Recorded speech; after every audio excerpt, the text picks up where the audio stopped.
Hi and welcome back to the channel. This is Alicia and I wanted to speak a little bit about my upcoming kind of like strategy and some of the tools that I'll be using and how I came to the conclusion of like what I need to do as far as like growing my brand. So one, it did take me quite a while, a little over a year actually, to even really find something that I felt I wanted to promote. When I first got into digital marketing, I was super excited. I had my business license and I had all of the necessary things to operate a business, but I didn't have customers. And one thing that I learned really quickly is that those customers wanted to see results. They wanted to see proof that you were able to do the work that you said that you were able to do. And one of the things I kind of got into quickly was web design because it was something that was it was something easy that I picked up. I was able to build a website fairly quickly. Although some websites were a little more technical, so they did take a little bit longer. But even then, I had a lot of pushback and things like that. It may have been because it just wasn't the right time for me to be in the digital marketing space, which very well it could have been. Maybe I just needed to continue learning and working on my own stuff. So it really did just come down to the fact that I needed to, one, find a product that I believed in, and two, build up my own business to show that as proof. So in the course of me working on the energy healing channel uh, brand, I'm actually also, it's kind of it's going to be kind of a dual thing that I'm going to be doing because it's going to be something that my digital marketing agency can show that I took something from zero and actually built it to, a a larger brand. Not to say it's going to become huge, but at least a brand where it'll be recognizable. It'll have a healthy traffic flow to the website and things like that. So I do have some notes here just so I don't get off track. I started this video a couple times and I kept kind of like forgetting what I was saying, and I was having some technical difficulty with my camera equipment, but we have that resolved now finally. So some things that I'm going to make sure are in place are the first thing is going to be citations, both local and state slash national wide. So what are citations? Citations are basically entries into different directories online. These directories are going to be long-standing websites that have already established a type of authority, and so having my website associated or linked to that website is going to help give it some authoritative power. Um, Citations generally don't really kick in and start really contributing until about 3 to 6 months down the line, but it's good, in the beginning of the project to get those set up. There is a company that I go through to do that because they do them. They have a staff that does that, so I basically just put in an order for however many I want, and then they complete those for me. I'll also be setting up a virtual office, having an office with the physical location. So it's going to be it's called a virtual office, but it's actually going to be a location, a physical location. This is very important, especially for business mail, also for the business banking. So this is that part's already set up. Actually, I just I have that on my notes as one of the things that needs to be set up. So the virtual office basically is where it's in a professional setting. So like if I need to have a meeting or something like that, I can actually invite the client there to have the meeting. Um, it helps to keep my overhead costs low because right now I am working out of my home. So keeping, any overhead costs low is very, very vital. So working from home, if you are someone that's considering working from home and you don't want to pay a large fee for renting a space just yet, you can actually look at getting a virtual office. And if you do have a meeting or you need to have time in an office setting, you can actually, they depending on the plan that you pick, you are actually allotted a lot of times, like a couple of hours a month to be able to utilize the space that way. Um, and it just helps, getting the location, getting started, and then plus a lot of times they offer um, a business phone, um, and then the optional private office. So down the line, if I feel I don't want to be at home doing that much of the work, then I can either rent an office there, or I may even just be in a position to just go ahead and rent my own space at that point. But again, wanting to keep overhead low, we'll see how that goes when we come to that bridge to cross. And like I said, getting a business license. So when you get your business license, like you do have to have a physical address to put down on the application. Um, so that paperwork is filled out and getting processed at the moment. So all these things are actually like kind of in the works getting done. Um, and then in the meantime, what I'm doing, that's why I'm putting up content, so that I already have my content starting to circulate. I'm not um, doing any broadcasting of it per se, as far as like advertising it or um, uh, um, I don't want to say excessively sharing it, but in my mind, I kind of call it a blast, where you kind of like blast it over, RSS feeds and things like that. That's one technique. That's why it's going to be uh, really imperative to get the website built, and not only having the website built, but actually building it where it's properly siloed. If you don't know what siloing a website is, that's basically where um, you have the category, and then everything under that category is actually um, notification. Um, Everything in that category is actually um, uh, related to that main topic. So um, that's really, really important for ranking reasons, to uh, stand out from the crowd of your competitors.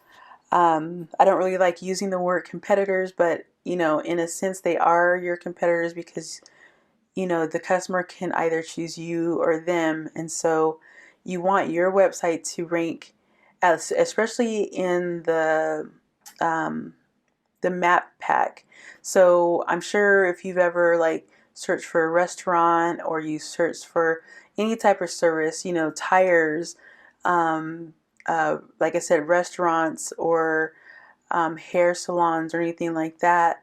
When you search for that in your city, there's usually about 3 or 4 listings that will pop up first, and you'll see ads, and then you'll see kind of like the map pack, and then like the and then under that is like the naturally ranking websites. Um, People usually gravitate towards the map pack unless the ad wording above it is really catchy. Um, but 9 times out of 10, they're gonna click, somewhere in that map area, because a lot of times they'll put whatever near me.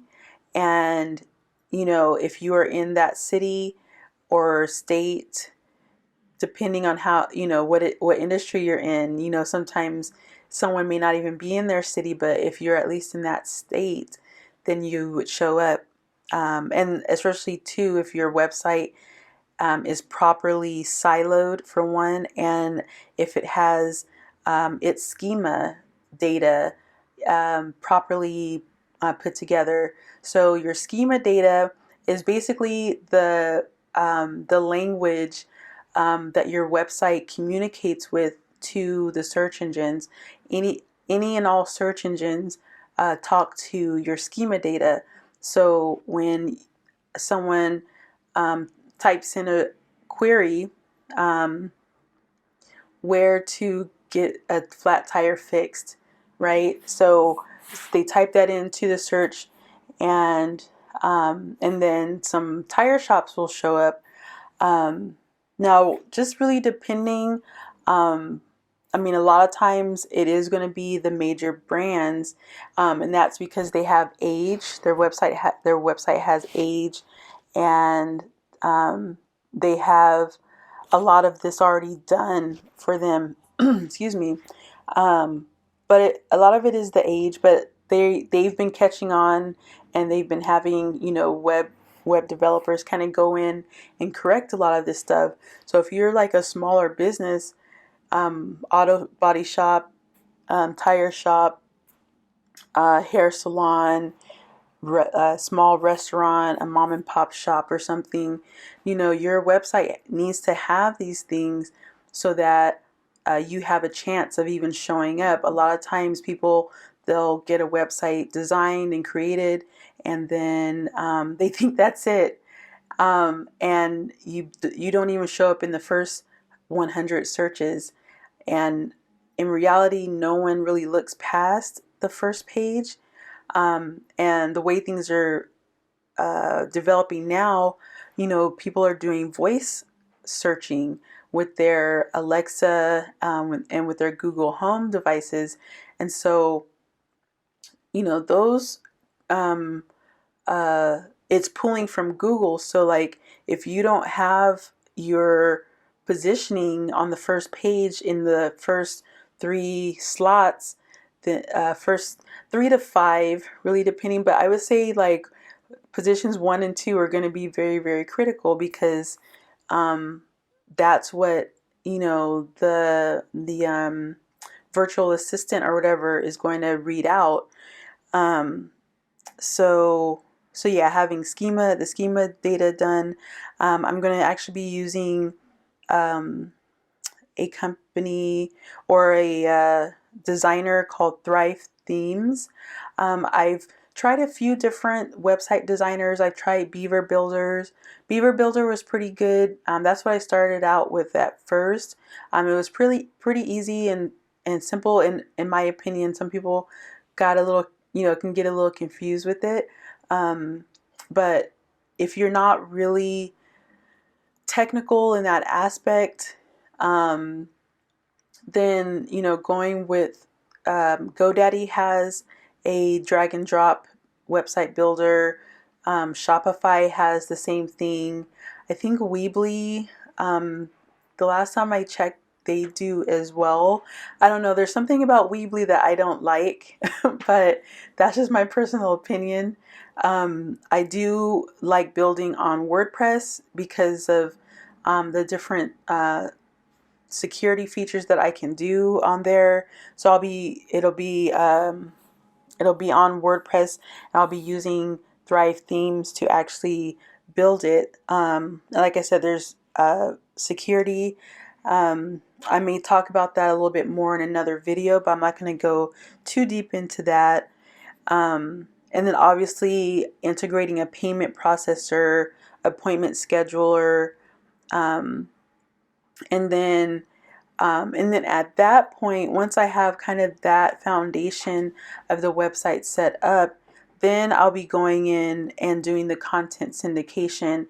And so the content syndication is, has to do a lot with the RSS feed, and then actually like getting it into more places than just the normal Instagram, Facebook, and things like that.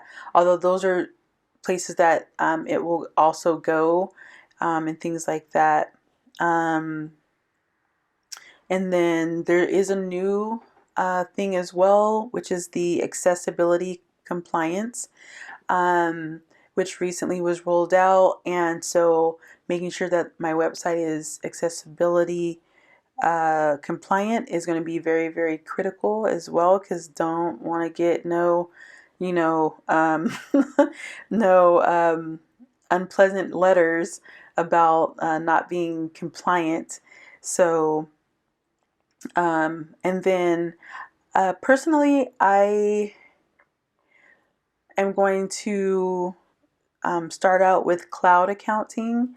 I've used it before, and it was really easy. And you know, once I start to generate more than um, I don't know. I would say once I start to generate more than $10,000 a month from the website, because it may generate anywhere between 10 to 20,000. Once it kind of gets into that range, then I will more than likely hire a CPA to work with. But for the time being, if it's just generating, anything between 10 and 20,000, I'm just going to do the cloud accounting. Now, as far as marketing, see, there has to also be an aspect of marketing when it comes to your website and actually getting your business um, noticed. Um, Now, content syndication is one thing, but it's not the full aspect of marketing. So I'm actually going to be doing something that's called Lumpy Mail. I'm going to be doing a Lumpy Mail campaign. Obviously, the Google SEO with my website being siloed, that's just going to make it a whole lot easier with the keywords, the key phrases, and then the key questions. Um, and then I like to use, there's two, I don't, it's not just two, but there's two main tools that I like to use to help me with my,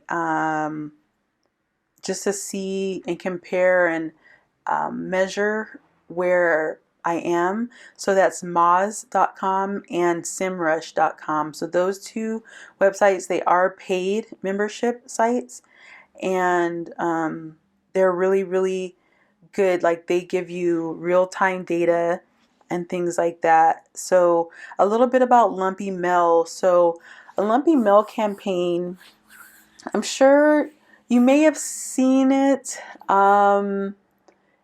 It's popular, but then it's not popular. It's kind of one of those things. So they basically, what it is a piece of mail that has to go on top of the mail pile. It's usually not something flat.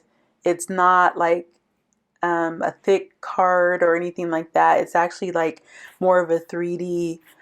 You can call it 3D mail as well. So it's going to be something where it would actually need to go on top of the mail pile. And that actually helps, for one, for it to not just get lost in the shuffle of papers. And for two, it actually catches the attention of the person right as they're picking up their mail. They're like, oh, I got a present almost, is kind of the feeling. So there's a few pieces that I'm going to be trying out. Because again, see, I'm promoting my healing business, and so there's a few pieces that kind of correspond to healing and things like that that would catch a person's attention. And that's what it's all about, is catching a person's attention to let them know, like, hey, I have something you've been looking for. Now, it's not going to be just like randomly like mailing out stuff to people, but it's going to be mailing out things to people that have showed interest in that. and things like that. So I'm going to cut this video here. Just wanted to hop on really quick. The next video that I'll be putting up is Reiki healing techniques, and some of the techniques that I like doing, and then just some of the techniques that are available, to do once you've learned Reiki. Um, and yeah, so I will go ahead and cut this video here, and I will catch you guys on the next one. And that ends the topic today. This has been Alisia with the Energy Healing Channel. I'd like to leave a note with you. Every one of you is a hyperdimensional being. The power that you have is all the real power you'll ever need. Being half-hearted equates to seeking approval from an external God, religion, or system. Your body is the real Bugatti, but maintenance is long, long overdue, my friend. Once you know thyself, you will know all things.